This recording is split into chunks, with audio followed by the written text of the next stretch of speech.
I'm Lucy Meredith. I co-run Yorkshire Life Aquatic. We're a social enterprise. Hi, I'm Zoe Parker. I'm also a co-director of Yorkshire Life Aquatic. We formed around our love of swimming and dance and movement and health and well-being. So a lot of our work is based at Bramley Baths. It's in the water. We also do stuff around the environment. We've got a project called the Human Aquarium. Our project is called We Are Bramley, Acts of Defiance. It was a walk, kind of tour around the Bramley, an alternative route through ginnels and alleyways, hearing about stories and unsung heroes from the Bramley area.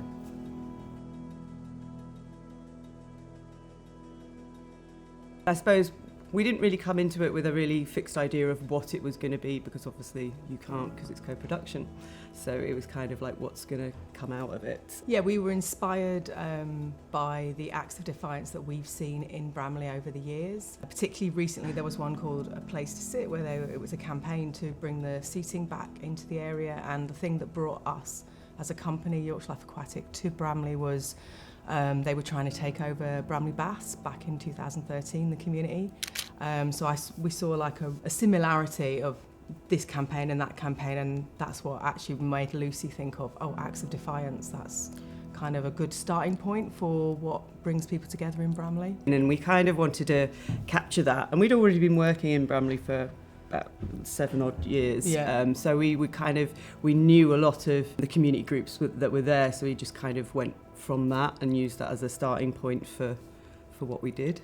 I'd say we did it in, you could say 2 parts. So the first part was sort of exploration, going out to where people are, either physically or online, the groups that already exist, talking to people about what they want, talking to people about culture, about maybe what was missing, talking to people about what inspired us about the culture in Bramley. And then the second part was more sort of putting that stuff into action. Yeah, it was kind of just finding out what people liked in the area, like things like walks came up a lot, history came up a lot. The History Society in Bramley that we've worked with before are quite passionate about the history of Bramley, and there was just kind of, we started to kind of see these themes emerge.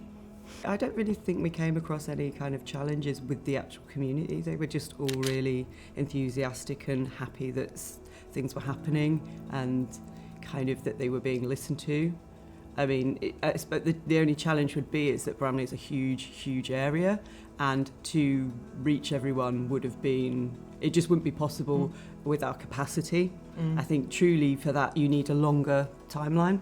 Yeah, I think we were quite ambitious, thinking about trying to reach sort of not just a small group of people, but across a community. But at the same time, I don't know if I'd have done that differently, because that feels like a really important thing about the co-creation, that you're not just working with an already formed group who have a particular point of view. And that does feel like one of the things that I think when I looked at the beginning is important in Bramley, is bringing people together across different sort of viewpoints. And there's so many brilliant things happening, and for people to know about each other's brilliant stuff felt like quite an important sort of byproduct of what we did. I would say definitely be transparent with the community. Don't promise things that you can't deliver. Just be realistic about what, your capacity. It's better to go, oh, surprise, we can do more than to go, actually, we can't do what you've promised, because you need to get them on side. You want them to be enthusiastic, so I suppose that you need to be genuine and enthusiastic. And in that, you're building up trust. Trust is really important, and an element of trust is not parachuting in and parachuting out. So always thinking about, yes, your project might be 6 months, but what happens after that? So I think thinking about that right from the outset is really important, because you have to leave things behind if you're not going to continue a project that will help it carry on or that exist